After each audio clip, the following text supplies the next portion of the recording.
Welcome to Uncovered Images. I'm your host, and today we're delving into a collection that has remained hidden from public view for over a century. These photographs offer a glimpse into the notorious lives of Wild West outlaws, images so controversial they were deliberately excluded from history books.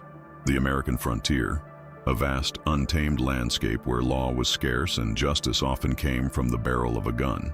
While the stories of infamous outlaws like Jesse James and Billy the Kid have been immortalized in countless books and films, there exists a collection of photographs that tell a different story, one that powerful interests have fought to suppress for generations.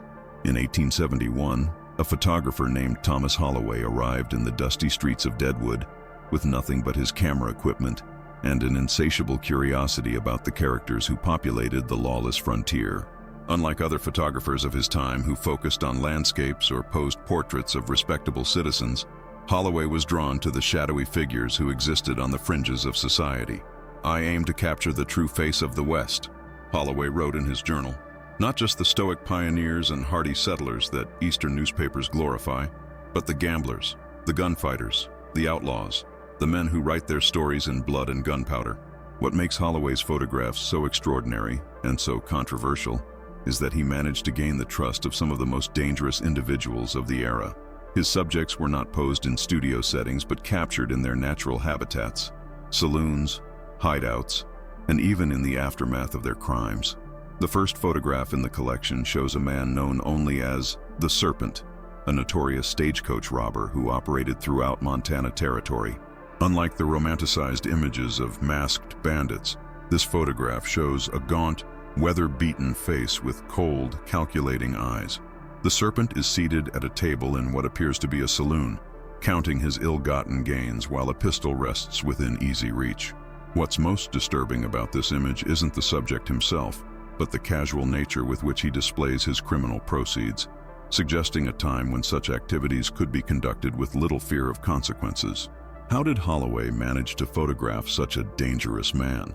According to his journal, he offered a simple trade, a bottle of fine whiskey for the opportunity to take a picture. "The Serpent seemed amused by my request," Holloway wrote.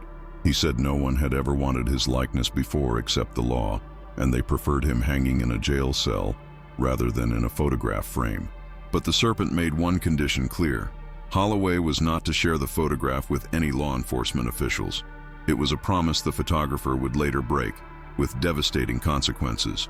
The next photograph in the collection shows a group known as the Blackwell Gang, responsible for a string of bank robberies across Texas and New Mexico.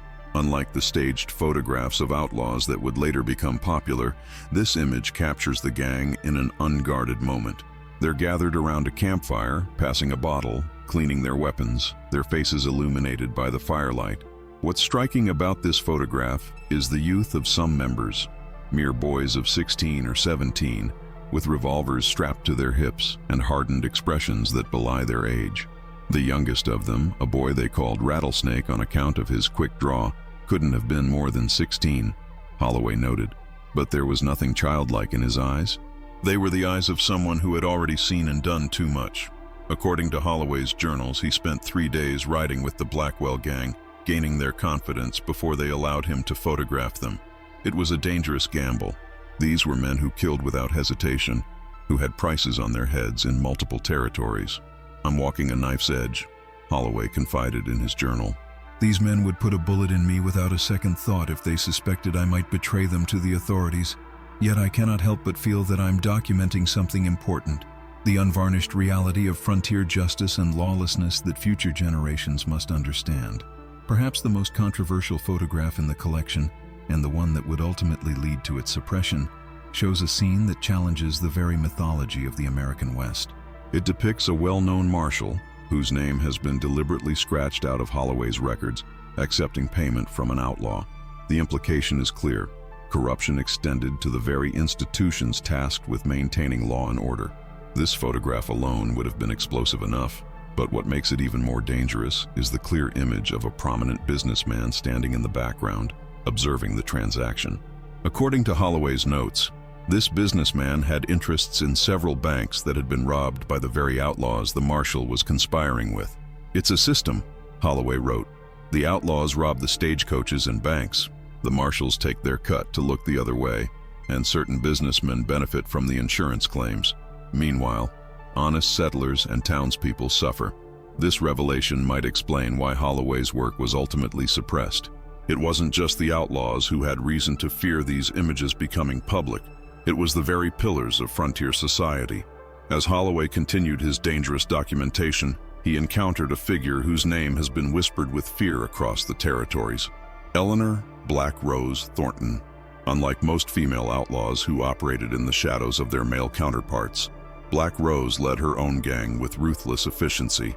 The photograph shows a striking woman dressed in men's attire, with a long duster coat and a wide-brimmed hat.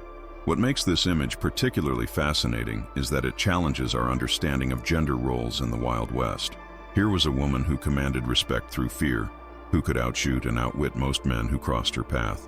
Miss Thornton does not appreciate being underestimated, Holloway noted dryly after their meeting. She demonstrated her marksmanship by shooting the cigar from my mouth at 20 paces. It was both terrifying and impressive in equal measure. Black Rose's story is particularly compelling because of how thoroughly it was erased from conventional histories.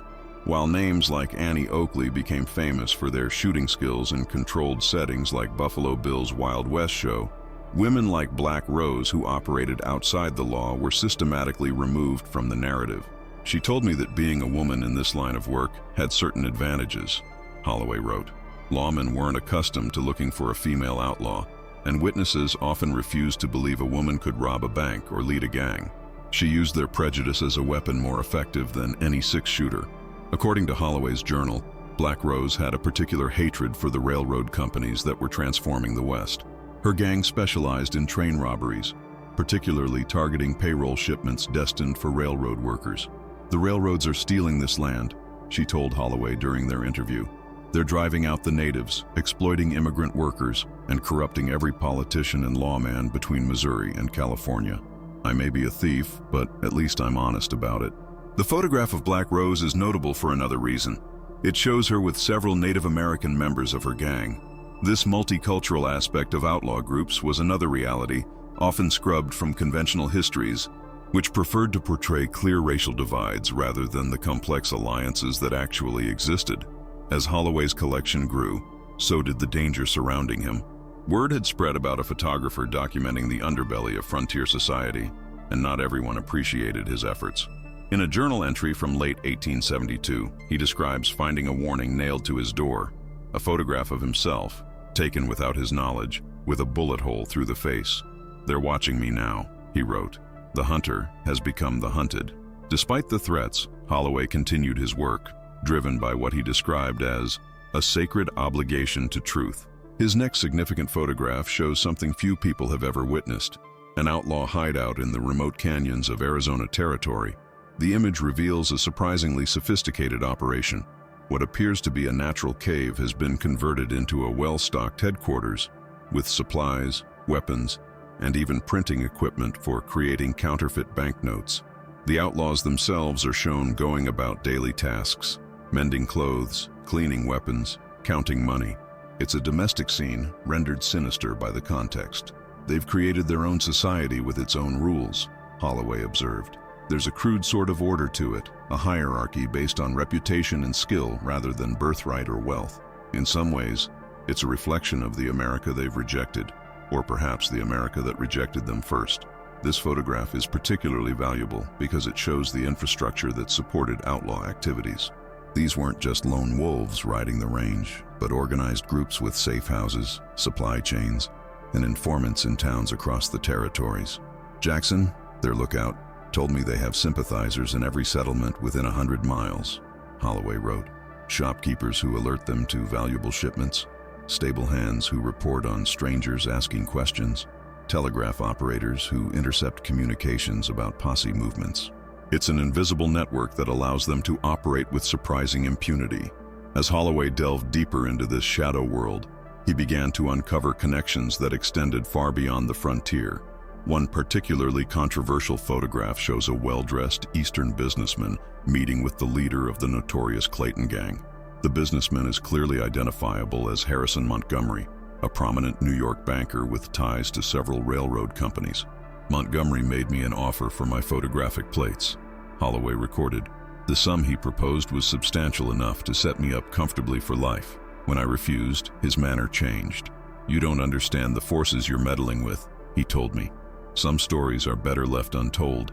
This photograph suggests a disturbing possibility, that some of the criminal activities plaguing the frontier were not just opportunistic banditry, but organized operations with connections to powerful Eastern interests. It raises questions about who truly benefited from the lawlessness of the Wild West. According to Holloway's increasingly paranoid journal entries, he began to suspect that certain robberies were timed to affect stock prices, that land grabs followed patterns that benefited specific investors, and that the chaos of the frontier provided perfect cover for financial manipulations on a grand scale. "The real outlaws don't wear bandanas over their faces," he wrote. "They wear tailored suits and give orders from 1,000 miles away, their hands clean while others do the bloody work." As 1873 dawned, Holloway's work took an even more dangerous turn when he managed to photograph a meeting between several outlaw leaders who were normally bitter rivals. The image shows them gathered around a table in a remote cabin, apparently negotiating some sort of truce or alliance. "Something big is brewing," Holloway noted.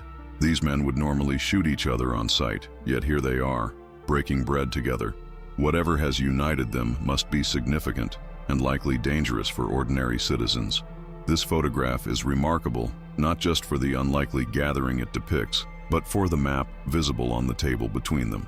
Though partially obscured, it clearly shows the route of the newly planned transcontinental railroad extension, with several locations marked. "They're planning something unprecedented," Holloway wrote. "Not just isolated robberies, but a coordinated campaign against the railroad. If they succeed, it could delay westward expansion by years and cost countless lives." At this point, Holloway faced a moral dilemma. The journalist in him wanted to document this conspiracy as it unfolded. The citizen in him felt obligated to warn authorities about the impending violence. His decision would have far-reaching consequences. After much soul-searching, Holloway approached Marshal James Harker, one of the few lawmen he believed to be incorruptible. He showed him the photograph of the Outlaw summit and explained what he had learned about their plans. Harker studied the image for a long time, Holloway recorded. His face grew increasingly grave. "Do you realize what you've stumbled into?" he asked me. "These marks on the map aren't just robbery targets. They're the locations of the railroad's black powder storage for blasting through the mountains. They're planning to steal enough explosives to wage a private war." With Harker's help, Holloway's information was used to prevent the coordinated attacks. Several outlaw gang members were captured or killed in the ensuing raids. It was a victory for law and order, but it made Holloway a marked man among the remaining outlaws. The next photograph in the collection shows the aftermath of an attack on Holloway's makeshift studio in Sweetwater. Equipment lies shattered, photographic plates are smashed, and a message is scrawled on the wall: "No more pictures." "They came at night," Holloway wrote in a shaky hand. "I was developing images at the Silver Dollar Saloon when they ransacked my room. Had I been there, I have no doubt I would be dead. Marshal Harker has offered protection, but for how long? These men are patient and hold grudges unto death." Despite the attack, Holloway had managed to safeguard his most important photographs by storing them in a bank vault under a false name. He was shaken but determined to continue his work, believing more than ever in its importance. "If they are willing to go to such lengths to silence me, then I must be documenting truths they desperately fear," he reasoned. In the spring of 1874, Holloway took what would become the most controversial image in his collection, a photograph that would ensure his work would be suppressed for generations. The subject was a mass hanging in Fort Smith, Arkansas, but what made the image explosive wasn't the execution itself, which was sadly commonplace, but who was among the spectators. The photograph clearly shows several prominent figures, a judge, 2 senators, and several business leaders, watching the proceedings with expressions that could only be described as amused. More disturbing still, the men being hanged were not the notorious outlaws who had terrorized the region, but their lower-ranking gang members and associates. The real architects of frontier crime are watching their pawns pay the ultimate price, Holloway observed bitterly. "Justice is a performance designed to satisfy the public while the truly guilty go free, protected by their wealth and connections." This photograph, more than any other, challenged the entire narrative of frontier justice. It suggested that the legal system itself was compromised, that public hangings were spectacles that sacrificed minor players while leaving criminal enterprises intact.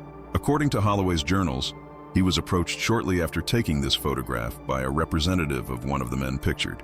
The message was simple: sell all his photographic plates to them, or face consequences worse than death.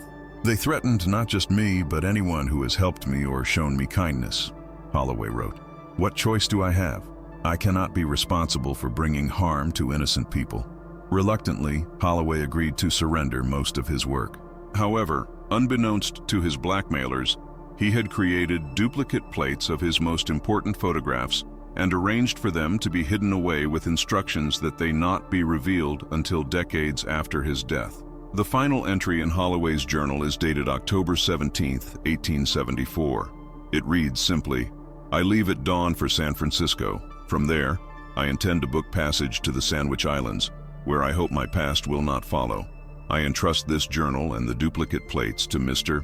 J, who has sworn to protect them. May future generations understand what I was trying to accomplish." Thomas Holloway disappeared after this entry. No record exists of him arriving in San Francisco or booking passage to Hawaii. His fate remained unknown until 1921, when a skeleton was discovered in a shallow grave near the Wyoming-Montana border. Dental records and a distinctive pocket watch confirmed it was Holloway. Evidence suggested he had been dead since late 1874, having never made it to California. The collection of photographs remained hidden for decades, protected by a succession of custodians who honored Holloway's wish that they not be revealed until the subjects and their immediate descendants were likely deceased. In 1952, they were briefly exhibited at a small museum in Denver, only to be removed after just 3 days following pressure from several prominent families and a fire that destroyed part of the museum's east wing. The photographs disappeared from public view again until 1976, when they were donated anonymously to the Western American History Archive. Catalogers who began to process the collection reported receiving threatening phone calls, and within a month the photographs were declared too fragile for public display and placed in deep storage. In 1998, historian Margaret Chen attempted to include several of Holloway's photographs in her book, Shadows of the Frontier: The Untold History of Western Expansion. Before publication, the publishing house was acquired by a media conglomerate, and Chen's book was canceled, despite being nearly ready for printing. Chen's research notes and copies of the photographs disappeared from her office during an apparent break-in. The pattern was clear. Whenever these images threatened to emerge into public consciousness, forces mobilized to suppress them. The question is, why would photographs taken nearly 150 years ago still be considered dangerous? The answer may lie in what these images reveal about the myths we've built around the American West. The conventional narrative portrays a clear distinction between outlaws and lawmen, between criminals and respectable citizens. Holloway's photographs blur these lines, suggesting that the real story was far more complex, with corruption and criminality extending into the highest levels of society. Moreover, many of today's prominent families built their fortunes during the Western expansion. Railroad companies, banking institutions, and land development corporations that now form the backbone of American capitalism had their origins in this period. Holloway's photographs suggest that some of these fortunes may have been built on foundations more complicated than the sanitized histories acknowledge. This brings us to how these photographs finally came to light. In 2023, during the renovation of an old bank building in Cheyenne, Wyoming, workers discovered a sealed compartment behind a brick wall in the former vault. Inside was a metal box containing photographic plates wrapped in oilcloth, along with a letter from Thomas Holloway explaining their significance and his wishes that they be shared with the world when it was safe to do so. The bank building's owner, recognizing the historical significance of the find, transferred the photographs to a private collector who has allowed us to reproduce them for this presentation, on the condition that certain names remain redacted. These images force us to reconsider our understanding of the Wild West. They reveal a world where the lines between outlaw and citizen, criminal and authority, were frequently crossed. They show us faces that stare back across time with expressions that challenge our preconceptions. Outlaws who look thoughtful and introspective rather than menacing. Lawmen whose eyes reveal calculation rather than courage. Powerful men watching executions with inappropriate amusement. Perhaps most importantly, they remind us that history is always more complex than the simplified narratives we create. The Wild West wasn't simply a battle between civilization and lawlessness, between good and evil. It was a time of rapid change and opportunity, where fortunes could be made by those willing to operate in the gray areas between legal and illegal. The story of these photographs, and of Thomas Holloway himself, stands as a testament to the power of images to threaten established narratives. In our own era of carefully managed information and powerful media interests, it's worth asking what modern equivalents of Holloway's photographs might exist. What visual truths are being suppressed because they contradict the stories we tell ourselves about who we are and how we came to be? As we conclude our examination of these extraordinary images, we're left with more questions than answers. What became of figures like Black Rose Thornton, whose criminal career seems to have been deliberately erased from history books? What happened to the corrupt officials Holloway documented? How many of today's great fortunes were built on foundations that wouldn't bear close scrutiny? And perhaps most haunting of all, what other historical truths remain hidden, waiting for their Thomas Holloway to bring them into the light? These photographs remind us that history isn't just what happened in the past. It's what we choose to remember, what we choose to forget, and who gets to make those choices. In bringing these images to light after nearly 150 years of suppression, perhaps we're taking a small step toward a more honest reckoning with our collective past. The final photograph in Holloway's collection is particularly poignant. It shows Holloway himself, captured in a mirror reflection as he prepares his camera. His expression is resolute, determined, perhaps even a bit fearful, as if he senses the dangerous path his work has set him upon, but is committed to following it nonetheless. In his last journal entry, below this self-portrait, Holloway wrote words that serve as a fitting epitaph for both the man and his work. "I set out to capture the faces of outlaws, only to discover that the true outlaws often wore badges or sat behind desks. I sought to document lawlessness, only to find that the greatest crimes were often committed under the color of law. Whatever becomes of me, I hope these images survive as a testament to a more complicated truth than the dime novels and newspaper accounts would have us believe. The West wasn't won, it was taken, through a conspiracy of violence, corruption, and myth-making that continues to this day."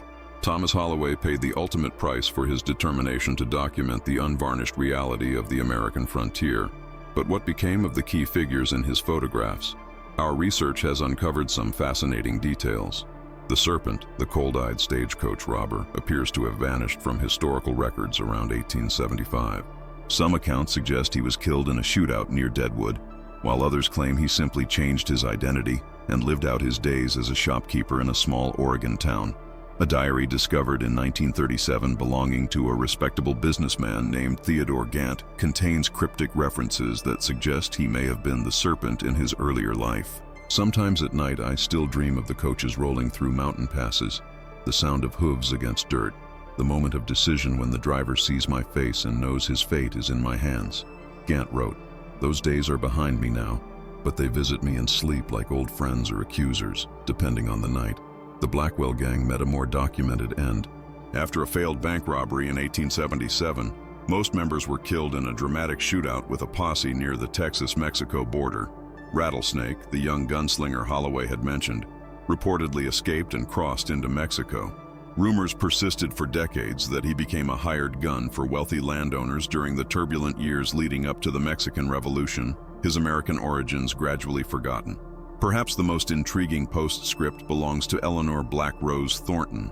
Unlike most outlaws of the era who met violent ends, Black Rose appears to have successfully reinvented herself. Property records from 1886 show an E. Thornton purchasing a substantial ranch in Wyoming territory. Newspaper accounts from the 1890s mention a formidable widow who ran one of the most successful cattle operations in the region, respected and feared in equal measure. A photograph from 1899, discovered in a regional historical society archive, shows an elegant older woman at a governor's ball in Cheyenne. Though the name attached to the photograph is Mrs. Eleanor Williams, facial recognition software confirms a 92% match with Holloway's image of Black Rose. The most notorious female outlaw of the Wild West appears to have transformed herself into a pillar of frontier society, her criminal past forgotten or deliberately overlooked. As for the corrupt officials and businessmen Holloway documented, their legacies proved more enduring. Several went on to serve in Congress or build financial empires that their descendants continue to control today. The fortunes amassed during this lawless period were eventually laundered by time and respectability into legitimate enterprises, the questionable origins conveniently forgotten. One particularly notable example is Harrison Montgomery, the Eastern banker photographed meeting with the Clayton gang. Montgomery went on to establish one of the largest banking institutions in America, which still bears his family name today. His philanthropic contributions to universities, museums, and libraries helped cement his reputation as a great patron of American culture, effectively burying his frontier connections. The Judge Holloway photographed at the mass hanging eventually became a state Supreme Court justice, renowned for his strict but fair application of the law. His collected opinions are still studied in law schools, with no mention of his apparent amusement at public executions or his connections to frontier criminal enterprises. The final chapter of this story concerns the photographs themselves. Following their discovery in 2023, efforts were made to display them in a major museum exhibition. However, just weeks before the opening, several of the most revealing photographs mysteriously disappeared from the collection. The museum curator who had championed the exhibition was offered a prestigious position at a private institution with a substantial salary increase. The exhibition proceeded with the less controversial images, and the missing photographs have never resurfaced. Even today, it seems, there are forces at work to control which aspects of our frontier history are publicly acknowledged and which remain hidden. The power of these images to threaten established narratives and prestigious family legacies apparently remains undiminished by the passage of time. In a final twist to this remarkable story, in 2024, a descendant of Thomas Holloway came forward with additional materials that had been preserved within the family. Among them was a sealed letter from Holloway, with instructions that it be opened only when his photographs were finally made public. The letter, dated October 10, 1874, just days before his final journal entry, reveals that Holloway had created a third set of duplicate plates beyond the two already known. I have entrusted these to a young Lakota man named Swift Hawk, who has promised to keep them safe among his people. Holloway wrote, "The white man's institutions cannot be trusted with these truths. Perhaps a time will come when the descendants of Swift Hawk will judge that America is finally ready to confront its unvarnished history. This third set of plates has never been found, though researchers continue to work with Lakota historians to determine if this collection might have survived. If discovered, these additional photographs might fill in crucial gaps in Holloway's visual documentation and potentially reveal even more explosive connections between frontier crime and respectable society." Thomas Holloway's work stands as a testament to the power of visual documentation to challenge official narratives. His photographs, suppressed for generations, now finally tell their story. They remind us that history is rarely as simple or as noble as we might wish it to be, and that the most dangerous truths are often the ones that challenge not just what we know, but who we believe ourselves to be. As we continue to uncover and examine these remarkable images, we're participating in a process that Holloway himself began nearly 150 years ago, the ongoing work of separating myth from reality, of acknowledging the complex and often troubling foundations upon which our society was built. In doing so, perhaps we come closer to understanding not just our past, but our present as well. Thank you for joining us on Uncovered Images. If you found this exploration of suppressed historical photographs valuable, please consider subscribing to our channel for more investigations into visual histories that powerful interests have attempted to erase.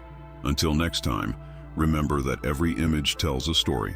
But sometimes, the most important stories are found in the images we aren't shown.